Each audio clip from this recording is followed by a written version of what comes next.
Welcome back, Apologia, Physical Science, Week 8, Day 3, textbook page 121 to 127, notebook pages 97 through 101.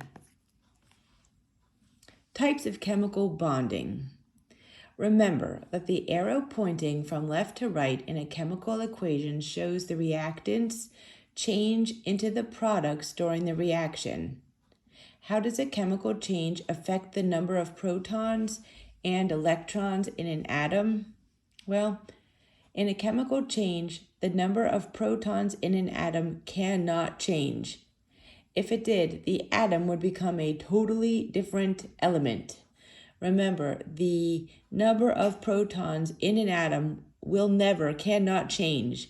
Again, because if it changed, then it's a totally different element. However, the number of valence electrons can change.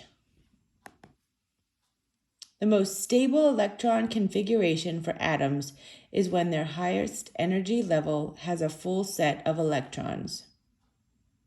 Remember that the first energy level has only one orbital, so it can contain only 2 electrons. The first energy level is full when it does contain both of those 2 electrons.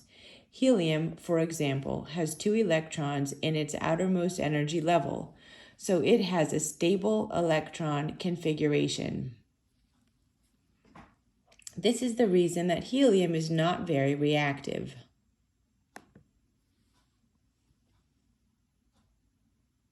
All of the other energy levels are stable when they have a set of 8 electrons in them. So all the rest of the noble gases found in 8A have a stable electron configuration with 8 valence electrons and therefore are not reactive. People often refer to this as the octet rule. Elements that do not have a stable electron configuration with a complete set of valence electrons tend to be reactive. By reacting, atoms form chemical bonds to achieve electron configurations similar to those of the noble gases. They want their outer shells to be full. They at least want those 8 electrons to be filled. So what is a chemical bond? A force of attraction between atoms or groups of atoms. In other words, in a reaction, chemical bonds between the atoms in the reactant molecules break and new bonds form with different atoms to create the products. As a result, products are different chemical substances than the reactants that started in the reaction. But the atoms in the substances will all have stable electron configurations. There are 2 main ways atoms achieve this: by transferring electrons or by sharing electrons. Let's answer this question on the bottom of notebook page 97. This is just really important. I can't stress this enough, even though I have said this many times. How does a chemical change affect the number of protons and electrons in the atoms changing? It is very, very, very important to keep in mind that the number of protons never changes when dealing with the ion of a chemical element. The only thing that changes is the number of electrons that surround the nucleus of the atom. The number of protons inside its nucleus will always remain constant. So once again, the number of protons will never change. Never, never, never. The only thing that will change potentially is the number of electrons. While we're in our notebooks, let's turn the page to 98 and answer this question quickly as we've just discussed it. What is the most stable electron configuration for atoms?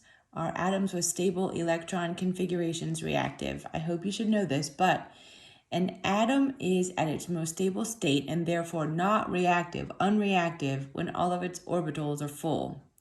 The most stable configurations are the ones that have full energy levels. These configurations occur in the noble gases.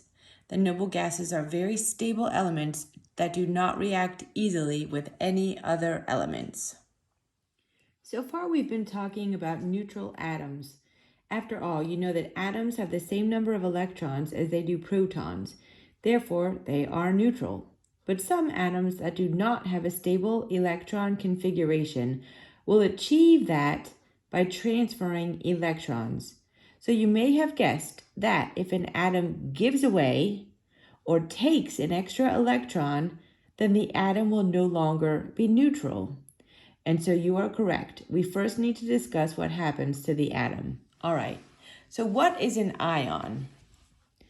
Atoms that are not neutral will have a positive or negative charge depending on whether they give away or they take on the extra electron. Because don't forget, electrons are negative.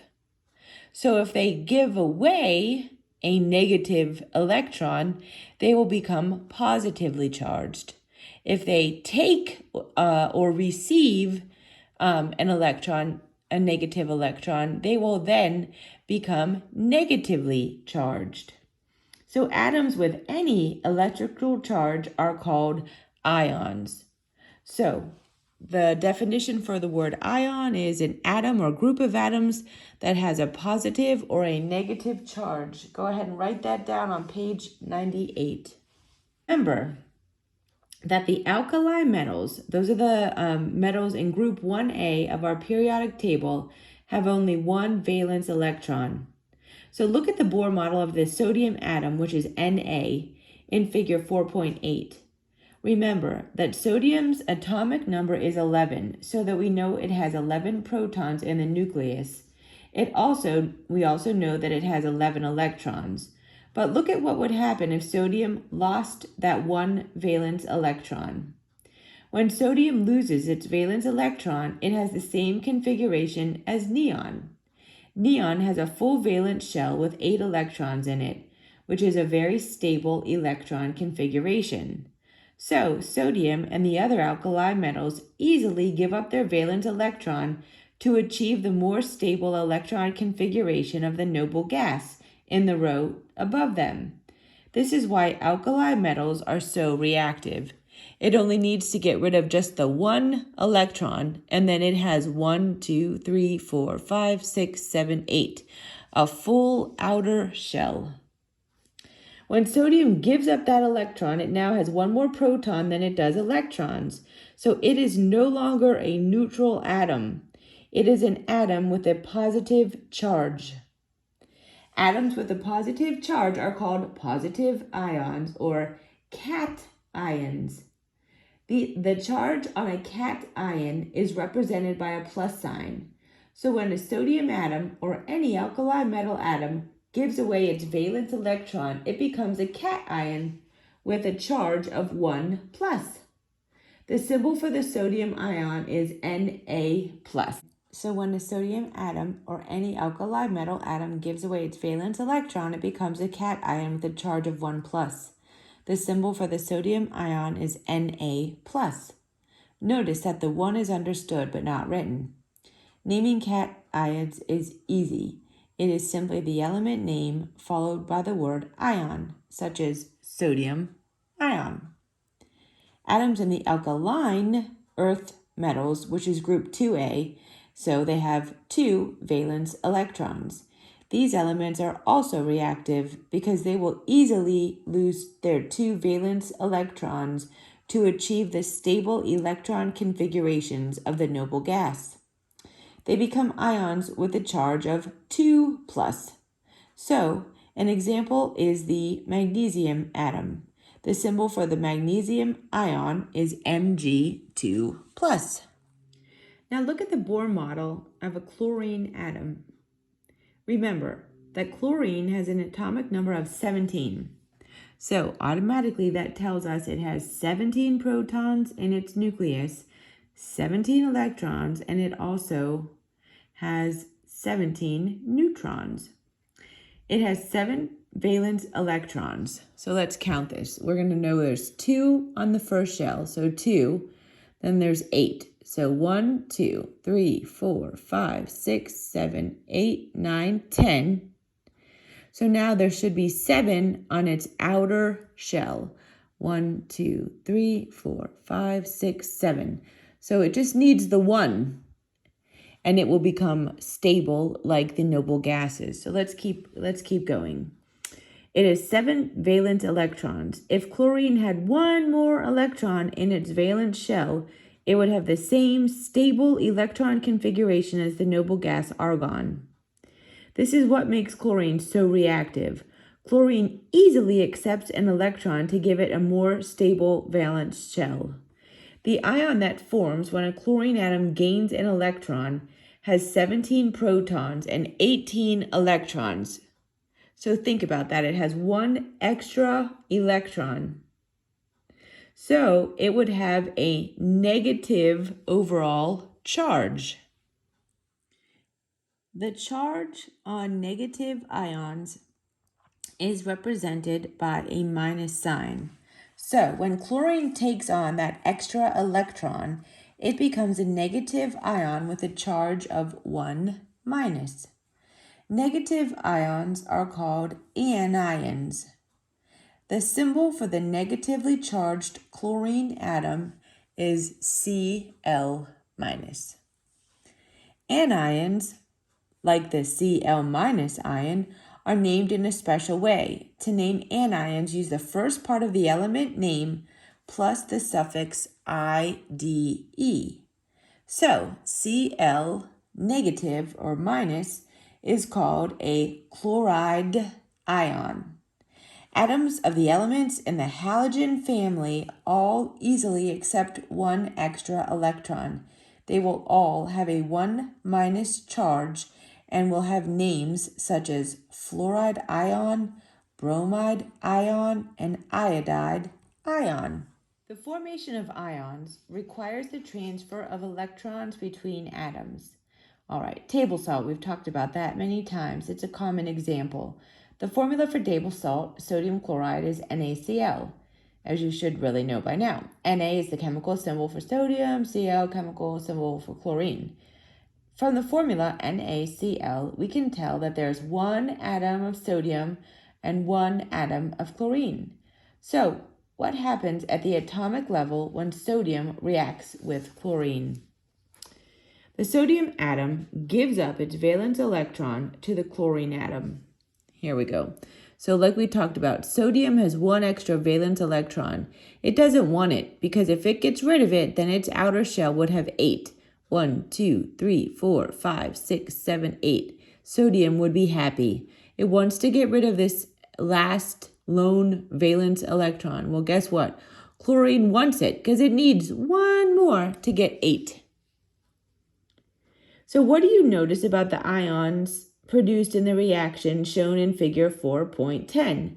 Both the sodium ion and the chloride ion have a stable electron configuration, and Na+ has a positive charge, while Cl- has a negative charge. Cations and anions are attracted to each other and pull on each other because of their opposite charges. This force of attraction keeps the positive and the negative ions together in a compound. Compounds held together in this way are called ionic compounds. Since the bond formed is between ions, it is called an ionic bond. So, an ionic bond, what is it? An ionic bond is a chemical bond formed between oppositely charged ions. It's important to realize that since there is a positive ion and a negative ion bonded together by their attraction, the ionic compound itself is neutral. That's why you don't see a charge on NaCl. Elements of the alkali metals form ionic compounds with elements of the halogen family. Ionic compounds are formed between cations, usually a metal, and anions, usually a nonmetal. Other examples include potassium bromide and lithium chloride. Let's hop back to our notebook on page 98. Why do ions easily form from groups 1A, 2A, and 7A atoms? Well, first let's talk with the group 1A and 2A elements. Group 1A and 2A elements all form positive ions or cations. This is because it is easier for those elements to lose 1 or 2 electrons than it would be for them to gain 6 or 7 electrons. And almost the same is true in group 7A. Elements have 7 valence electrons in their highest energy orbitals. This is only 1 electron away from having that full octet of 8 electrons. So these elements tend to form anions having a -1 charge, known as the halides: fluoride, chloride, bromide, and iodide. Notebook page 98. How does a positive ion form from a neutral atom?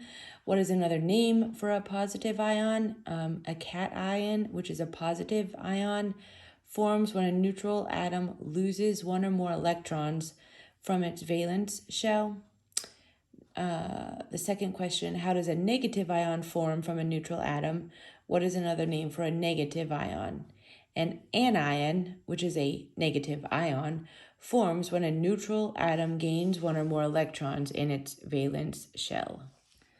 Electron dot diagrams, what are they?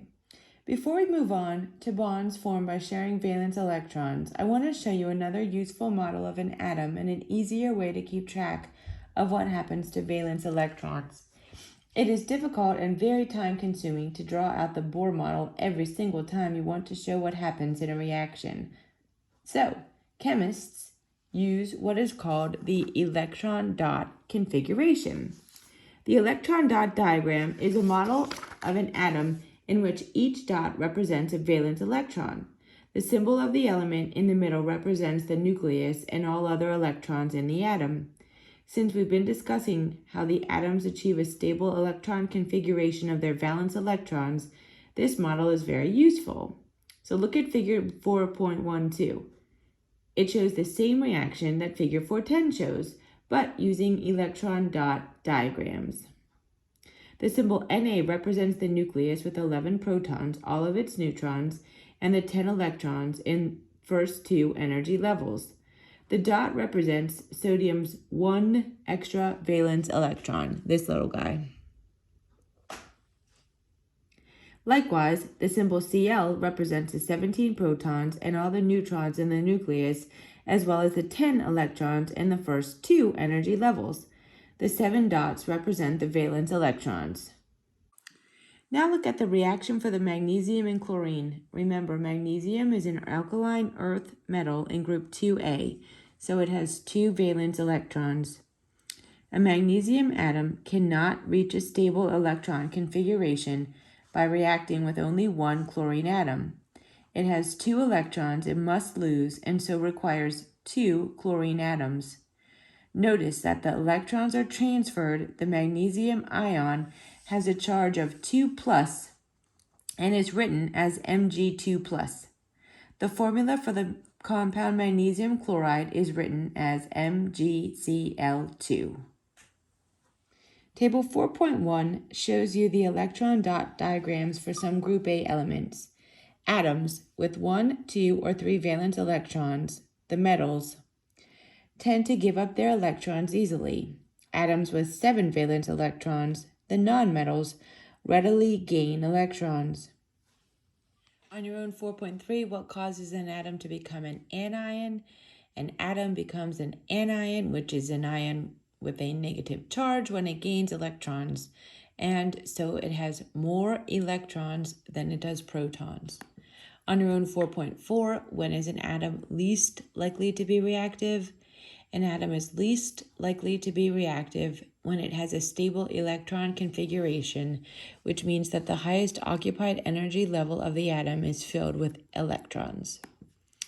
On your own 4.5, the elements hydrogen and bromine, which are both diatomic molecules, react. So what ions are produced?